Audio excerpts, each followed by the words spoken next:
you babe. Say, how about... Ouch. Does that answer your question, buddy? The Adventures of Maisie, starring Ann Sothern.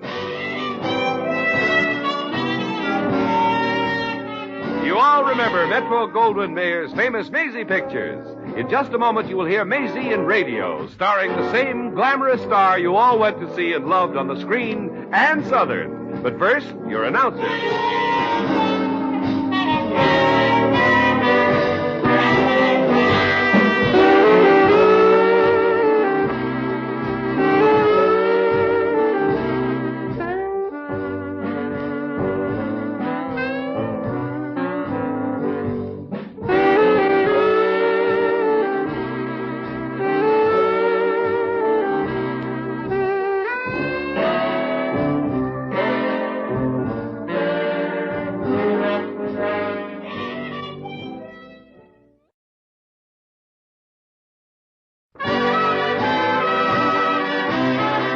And now, here's Ann Sothern as Maisie. Yep, I'm Maisie, like the man said. Maisie Revere of Brooklyn. And I guess you know I'm in show business. You know what that is. The most exciting way of starving yourself to death. I've been looking around in radio lately, so I was on my way to see Mary Jane Appleby, who plays the lead in the soap opera, Mary Jane's Other Husband. Or can a girl over 30 still find happiness in spite of her advanced age? Mary Jane used to be in pictures, and I knew she'd help me if she could. So I was walking over toward the studio when a bus stopped, the doors opened, and the driver and one of the passengers got out. It seemed to me to be Max Gubernick, a guy I used to work for in a Hindu mind-reading act. He had on his turban and everything. So you're going to have my head chopped off, are you? Yes, but a little bit at a time. Wise guy. First, your right ear will be sliced off and fed to the sacred crocodiles. Then zip your left ear, and I will toss it to the royal vulture. Look, buddy, I don't like you fortune tellers, and I'm going to change your face around a little. Dare to touch me, you dog, and lightning will strike you down. Holy smoke. Wait a minute. Let me through. Now. Just a second, driver. Stop. We've got enough trouble without you starting another war. Listen, sister, this is a free country, and I can start all the wars I want to. Come on, Now, buddy. wait a minute. Not with this man. Why, he's a royal visitor in New York. He's Harun al-Rashid, the Sultan of Baghdad. I don't care if he's Anababi. I'm going to strain him through a sewer grate. Only a sultan. Young lady, you insult me. Come on, put up your Duke's towel head. Later. I am His Royal and Imperial Highness, the Maharajah of Downpour, the Sakwar of Plurgash. I am His Awesomeness, the Nematode of Groomba. Don't overdo it, Max. Look, driver, you're tying up traffic. Get back into your bus before the police get here. Nothing doing. I'm going to tear this guy apart. Get away from him. Help! Oh, quick, Max. Here comes the police. Where do we go? Hey, taxi. Come on, Max, run. Central Park, driver. Don't waste any time. Phew. Max Gubernick, you so-and-so. You sure made it tough for me to rescue you back there. Now, let's drop that English accent, huh? This is not an accent. I went to Cambridge, and so did my son after me. And, young lady, I am not Max Gubernick. I am not Max anybody. Oh, now, come on. I know that little beard isn't real. I'll bet it comes right off. Oh, holy smoke, you grew a real one. Well, Max, you remember me, Maisie Revere? I worked in your mind-reading act at the Saltwater Hotel in Florida. Miss Revere, I will overlook the fact that you pulled my beard, every single hair of which is sacred in my country. But stop calling me Max. Well, who in the world are you then? You can't really be all those important people you said you were, can you? Certainly. I am a lot more people, too. I am the Gould of Gorbish, King Protector of Karagul, the Shambul of Scheherazade, etc., etc. You mean you're really a high mucky-muck? That is not the customary term, Miss Revere, but yes, of all the high mucky-mucks in the Far East, I am of the highest and the muckiest. Gee, and I thought you were that stinker, Max Gubernick. Then why did you help me? Well, you looked like you were in trouble, and I can't keep from helping anybody who's in trouble.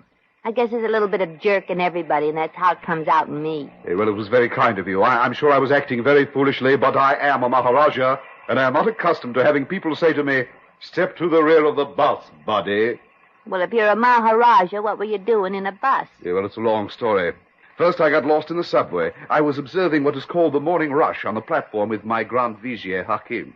A train stopped, a door opened, a man shoved me in, the door closed, and the next thing I knew, Brooklyn.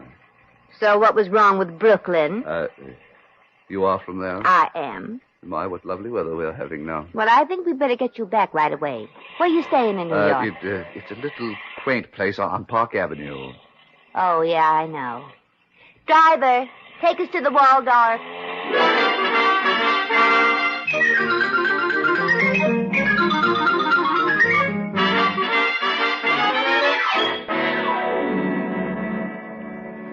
You mean to say you came all the way over to this country to break up the romance between your son and an American girl? Yes, Maisie, it would be very bad. I am not a young man. Someday Benegul's country will need him, and he will be over here with his wife.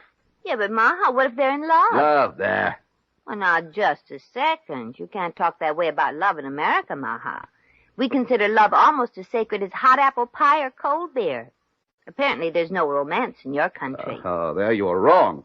In downpour, the men come galloping out of the night, sweep you into their arms, and carry you off into the hills. Does that happen to women anywhere in this country? It does if they walk down Hollywood Boulevard alone. But, getting back to your son, Wow. What's the matter, Maisie? Well, that peculiar fragrance. I know I'm wrong, but it smells like there's a camel around here. There is. Don't you like the aroma? No, it's a little too gamey for me. I remember a circus I was in once. Whenever a camel walked into the tent, the goats fainted. Well, I take him with me because he reminds me of my native country. Where is he? In the next room, on the other side of that door. Which door? Oh, oh, yeah, of course. The one that the paint's peeling off of. Well, getting back to your problem. Yes, Maisie. What would you do in my place? The girl is just a fortune hunter. I have checked on her family. They have at the most 2 or 3 million. Oh, paupers, huh? The girl would not be good for him, Maisie. She would ruin his life, and he would ruin our country. I must think of my country, Maisie. Well, something ought to be done to break it up, then. Exactly. It would be a service to your country as well as mine. Would you do it, Maisie? Well, gee, I don't know. You wouldn't like the girl. I hate to see a nice guy get hooked. Of course. If I thought they were really in love, it would be different. Okay, I'll do it. I'll see what I can do to break it up. Oh, thank you, Maisie. You are as generous as you are beautiful. Well, thanks. Excuse me while I ring for my Grand Vizier Hakim. Command me, your imperial awesomeness. Hakim, see that Miss Revere is driven to where my son Benegul meets with that girl. She may have anything she needs. It shall be as you say, O soaring eagle of the mountains, most noble collector of the secret camel hair, conquering dove of the east, and keeper of the golden bee stings. Anything you would like Hakim to do, Maisie? Well, I suggest he'd burn some old tires and feathers in the next room to cover up the smell of the camel. It shall be done, glorious one. No, I was just kidding. But before I go to see the girl, could I, powder my nose and sort of fix up a little? Of course. Right down the hall and turn to the left. You can't miss it. Thank you. I'll be right back. Yeah, Hakim? Command me, protector of the silver snails. Bring the soft pigeon of the West, the beautiful Miss Revere, back here if she accomplishes her mission. It shall be as you say, O angelic sprinkler of the royal bamboos, most noble and generous. Hakim, stop wasting my time with my long titles. And if the girl does not accomplish her mission... Yes? Bring her back here anyway for my imperial disapproval. It shall be as you command, O feeder of the royal vultures.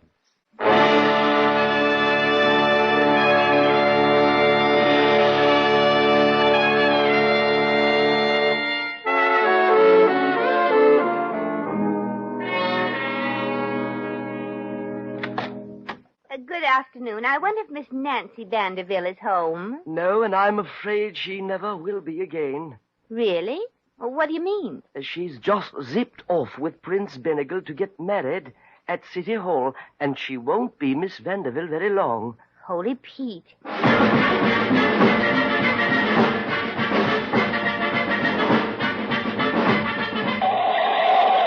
Darn that stoplight.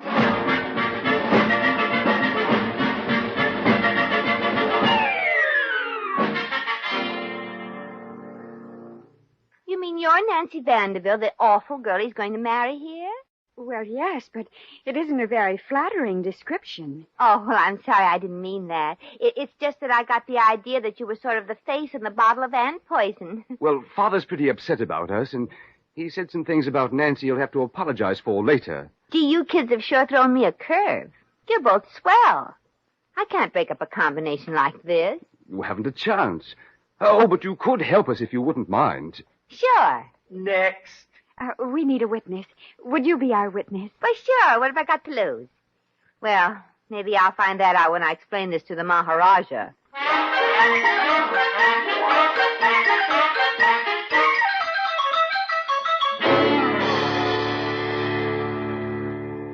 And then what happened? Well, they went on with the ceremony. You know, you've been married. Yes, many times. I stopped counting at 25. You ought to write a book. Believe me, I could write a book. But to go on, you did not stop the ceremony? No, I was a witness. I gave both of them away. A witness? You mean you helped them? Yes. And they're both nice kids, Maha. You like that girl. I will not like her. You buzzed for me, your lofty eminence. Hakim, when we came to this country, did you bring your executioner scimitar? Executioner scimitar? Now, wait a minute. Ah, but of course, magnificent. One never knows when you will need it to solve some weighty problem. I need it now. Not for me. I was just trying to help. You have ruined me and my country, and the penalty for that is death. But you can't do this. I'm an American citizen. That's right. Yell all you want to, Miss Revere, because whether you like it or not, you're going to lose your head. Oh, this is terrible. I just got a new permanent last week.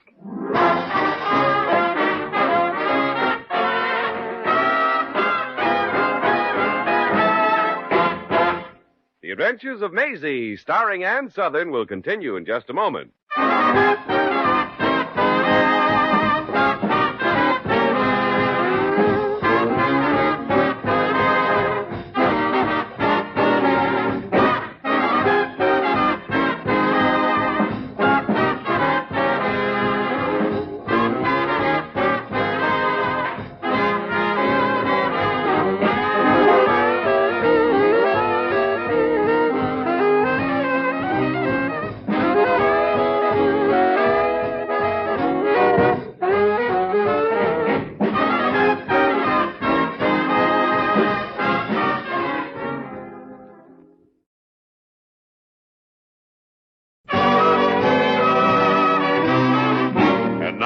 Back to Maisie. I, His Royal and Imperial Highness, the Maharajah of Downpour, the Sakwar of Plurgash, the Jeddah of Karagul, the Nematode of Grumbar, and many other illustrious things too numerous to mention, hereby condemn Maisie Revere to death by the sword, the sentence to be carried out as soon Now, wait. You cannot do this to me. We're here in America, and you're talking like a story out of the Arabian Nights. Miss Revere, wherever his majestic dazzlement happens to be, that is a little bit of his country. Right here in this room, he has complete powers of life or death. I don't believe it, but you can prove it to me by dropping dead right now. Hakim, go out and put an edge on the scimitar. It shall be as you command, O illustrious trainer of the Imperial Hyenas. It will take me only a moment. Now, look, Maha, this is ridiculous. Those kids were going to get married no matter what anybody said or did. You could have stopped them. Now you must pay with your head. Gee, I think you're really serious. I am. When Hakim comes back, have you any last request? Well, gee, let me think. Now I know how Scheherazade felt when she started to tell those stories about... Hey. What? Nothing. Tell me, have you ever heard Mary Jane's other husband on the radio? Well, no. Is it a funny story? Oh, very funny. You'll die crying. Oh. As my last request, I'd like to tell you the story. Go ahead. Well, first I'll have to tell you what's gone on before and who the characters are. Oh, bully. Now, Mary Jane's other husband is the story of a loyal, sweet, self-sacrificing, lovable Mary Jane who, thinking her insane first husband had died when he jumped into an active volcano, has married again, only to find that Derek is still alive and is demanding money from her as the price of silence. Oh, no.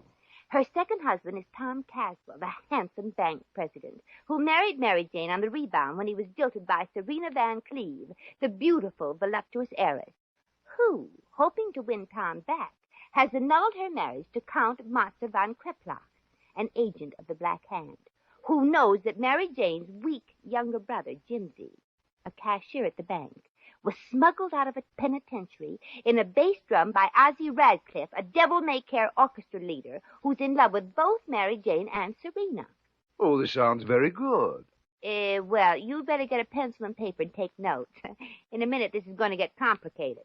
More complicated? Oh, sure. Now, Jimsy tells Mary Jane that Count Kreplach has forced him to steal $200,000 from Tom's bank and bet it on a horse. Uh-huh. When she goes to explain to Tom, she finds Serena in his arms. Serena tells her that Ozzie, in a moment of overindulgence, has revealed Jimsy's prison background. Oh, this is exciting. And Tom tells her that he has an appointment with Derek in the morning. She goes to the hospital to get advice from young Dr. Sharp. But believing the lies an insanely jealous nurse has told him, he rudely refuses to talk to Mary Jane. Oh, the cad. Crushed, she goes home. And nearly hysterical, she gets out a revolver and puts the gun barrel in her mouth. The executioner seemed very sharp, oh blindingly magnificent one. Slowly, her dainty finger tightens on the trigger. There's a deafening explosion. Listen in tomorrow for another exciting chapter of Mary Jane's other husband. But what happened? What's the rest? Did she kill herself? Well, I'm not going to tell you while Hakeem is standing around taking practice swings with that king-size meat cleaver. Shall I proceed? Oh, most merciful and gently of kings. No, get out, get out. Maisie, go ahead with the story. Oh, but your highness... Get out before I command you to slice off your own head. Come back later. Go on, Maisie. She put the gun in her mouth and pulled the trigger. What happened? She missed. Oh, what a letdown. Hakeem, come back. Shall I proceed? Yes. Now, wait. Suddenly, one of the curtains bellied out, and a body fell into the room. It was Derek. The bullet she'd meant for herself had struck him. Was he dead? Was she a murderer? Should she let him die and thus be released from the terrible hold he has over her? Let him die. Hakeem, get out. As you command, your highness. Don't come back for over an hour. Go ahead, Maisie. Tell me more. Well, as Mary Jane stood there trembling, looking down at Derek, she heard a sound behind her. Quickly, she turned around and then screamed as she...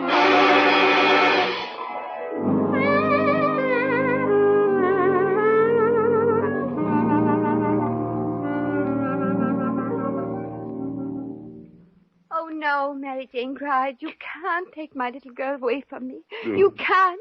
She needs me, and I need her. Oh, this is terrible. And as the jail matron led Mary Jane weeping from the courtroom, her little girl, the only one in the whole crowd who sympathized with her, held out her arms and called, Mommy, Mommy, oh, please come back, Mommy. Oh, how could they do that to a sweet, loyal, self-sacrificing, lovable woman like Mary Jane? Oh, I can't stand to think of people treating her like that. Say, if we turn the radio on right now, we can just hear the tail end of today's show. Oh, that would be wonderful. I know the woman who plays Mary Jane on the radio. She's a wonderful girl. I'm crazy about it. Oh, the poor woman. It's coming on now. Listen. Well, Mary Jane, are you still determined to take this foolish step? Yes. I've made up my mind, Tom. It's the right thing. The good thing to do. You realize that you can't expect no help from me, of course. Well, Tom, I had hoped that perhaps, somehow... It's out of the question. Then I will go alone, if I have to. You know what this means? The whole town will turn against you. You won't have one person to be your friend. No, not even your own daughter.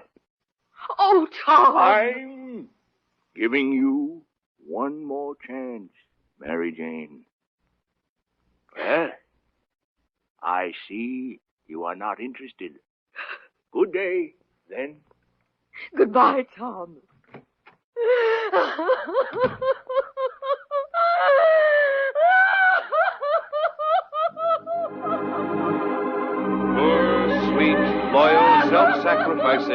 lovable Mary Jane. Are you going to throw away your whole life just to help a woman who, even now, is plotting to steal your daughter from you? And what about Dr. Grumbacher? What will he say when Stella and Tex tell him the news about Commander Carey? Where will Angela St. John fit into this picture? And will the narcotics agents release the trumpet player Henry Embouchure? Don't forget to listen when... Now, wasn't that beautiful? Well, who are all those new people? I never heard of them. How would you like to meet Mary Jane, Maha? Oh, Maisie, I would love it.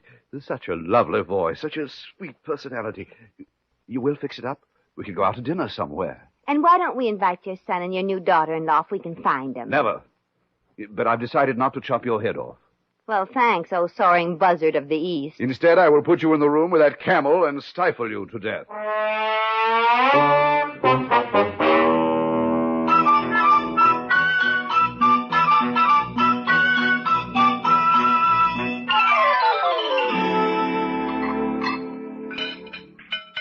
Oh, your country sounds perfectly wonderful, Your Highness. Yes, it's well placed, Mary Jane. If Maha here doesn't like you... Yes. He's never yet lost an argument on his home field. Oh, please, Maisie, have the kindness to stop telling the truth about me. Oh, Maisie, I'm sure you're exaggerating. His Highness seems very sweet and very charming to me. Oh, thank you, Mary Jane. And please, don't call me my Highness. No, you can call him Maha, or Roger. Please, Maisie, let me give her permission. Well, suppose I call you, Darling would be nice. How about Tom? Not after the way he acted today. Well, we can think about it later. We're all going to see a new musical comedy. Oh, good. Did you get 3 seats for it? No, I like to be comfortable, and I don't like people stepping on my toes. So I bought the entire 5th, 6th, and 7th rows, and we can sit in the middle.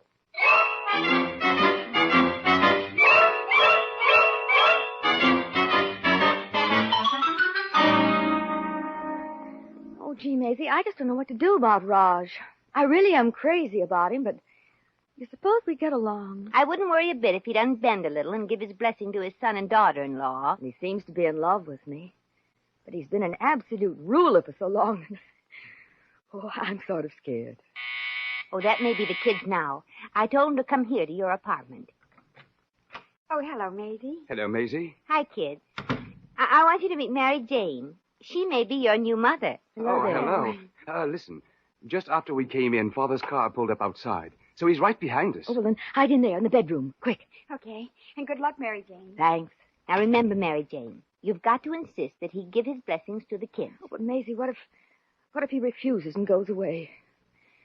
I think I'd almost die if he did. Oh, look, you've almost died so many times in the air, it ought to be old stuff to you. But I never liked it. Now, remember, don't give in. Darling. Oh, Mary Jane, my cooing white dove of the West, my adored one, my sweet, loyal, hello, Maisie. Hello, Maha. What are you doing here? I have something very important to say to Mary Jane. Yeah, I know. You can talk to me about it. I'm sort of her agent. Mary Jane, you must tell me now. Will you marry me? Oh, yes, darling, of course. But there's one condition. What is it? You've got to give your son and his wife your blessing. Yes, it's the right thing to do, Maha. I'm sorry, I cannot do that. Look, Mary Jane, look at the ring I have for you. A star sapphire. Oh, it's lovely. Jeepers. It's big enough to be an insulator off a telephone post. Mary Jane, darling, please do not insist on what you have asked. Well, she's got to insist on it. If there isn't enough love in your heart for your son, how can there be enough for her? Is this your final answer, Mary Jane? You don't want the ring? What isn't the ring? But it's my final answer. I'm sorry, but I must go then. Goodbye. Oh, Maisie. Oh, he's gone. He's gone. Oh, stop crying. But he was so sweet and so nice in so many ways. I've got to stop. No, you mustn't. If he loves you, he'll be back. Or do I sound too much like your soap opera? I'm back. I have to come. See there? Oh, darling. I will give them my blessing. Tell them to come out of the bedroom. Why, Maha, you knew all the time. Naturally. Hello, son. Forgive me for being so foolish. Father, forgive me for being so hasty and allow me to present your daughter-in-law.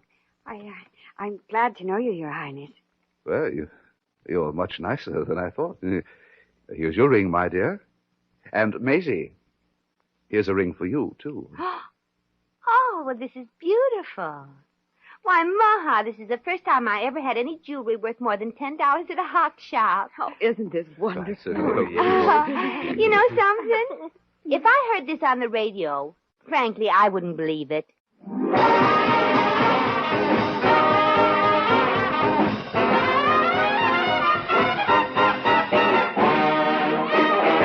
In just a moment, we shall return to the Adventures of Maisie.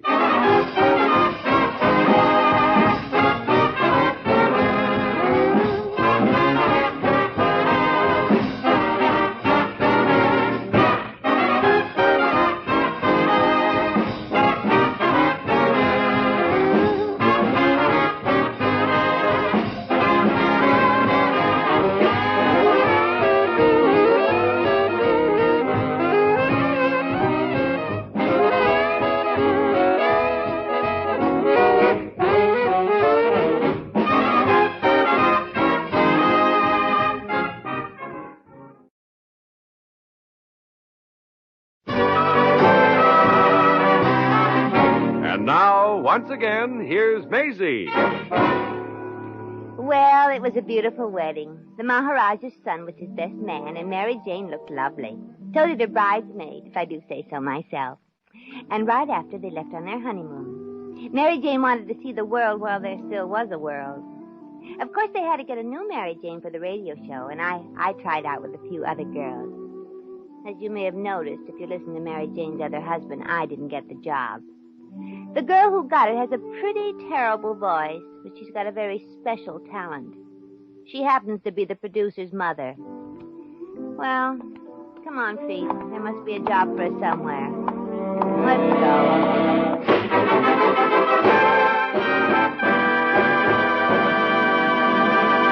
You have just heard The Adventures of Maisie, starring Ann Sothern. Maisie was written by John L. Green. Original music was composed and conducted by Harry Zimmerman. Supporting cast included Hy Averback, Sidney Miller, Lurene Tuttle, Sammy Hill, Bob Cole, Ted DeCorsia, and Peter Leeds. John Easton speaking.